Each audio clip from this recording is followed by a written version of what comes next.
madaxweynaha dalka Shiinaha Xi Jinping ayaa guriga ummadda ee magaalada Beijing ku soo dhaweeyay madaxweynaha Soomaaliya Mudane Maxamed Cabdullaahi Farmaajo wafdi uu hogaaminayo oo socdaal shaqo ku jooga dalka Shiinaha.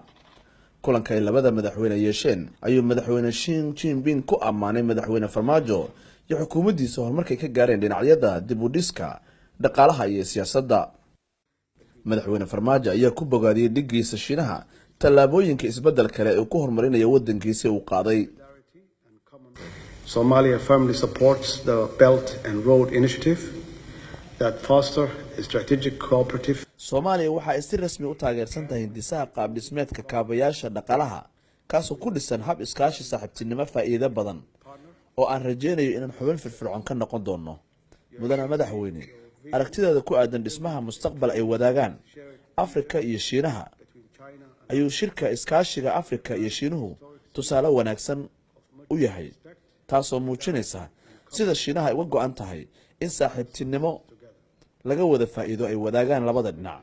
waana midda aan rumaysanahay in shirka sanadkan uu noqon doono mid taariikhi ah oo heer cusub u fura iskaashiga Afrika iyo Shiinaha. It's my firm belief that this year's forum will be historic, bringing China and Africa cooperation to a new level.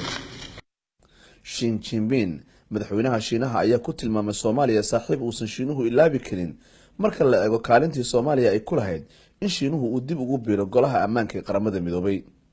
waxaana madaxweynaha Shiinuhu ku tilmaamay Soomaaliya dalkii ugu horeeyay ee bariga Afrika ee xiriir diblomaasiyad la yeesha dalka Shiinaha. gunaanadkii shirka labada dawladood ayuu Shiinuhu Soomaaliya ugu yaboohay dhaqaale lagu taageerayo amniga, gargaarka iyo horumarinta dhaqaalaha Soomaaliya. halkan oo ah guriga ummadda ee Shiinaha waxa goordhow ku soo dhamaaday shir u dhaxeeya dawladaha Soomaaliya iyo Shiinaha oo ay kala hogaaminayaan labada madaxweyne ee labada dawladood iyadoo ay ku helinayeen wasiiro labada dhinac ka tirsan.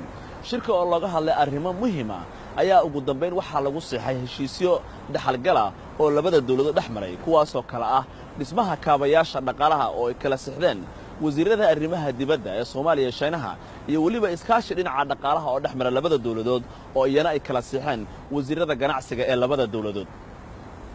booqashada madaxweyne Farmaajo ee wadanka Shiinaha ayaa ifafaalo wanaagsan u ah kumanaan dhalinyaro Soomaaliyeed oo aan haysan shaqo, kuwaas oo la doonayo inay ka faa'iidaan mashaariicda horumarinta ee la doonayo in wadanka Shiinuhu uu ka hirgeliyo Soomaaliya mustaqbalka dhow. Ali Baasha Cabdullaahi, magaalada Beijing, wadanka China.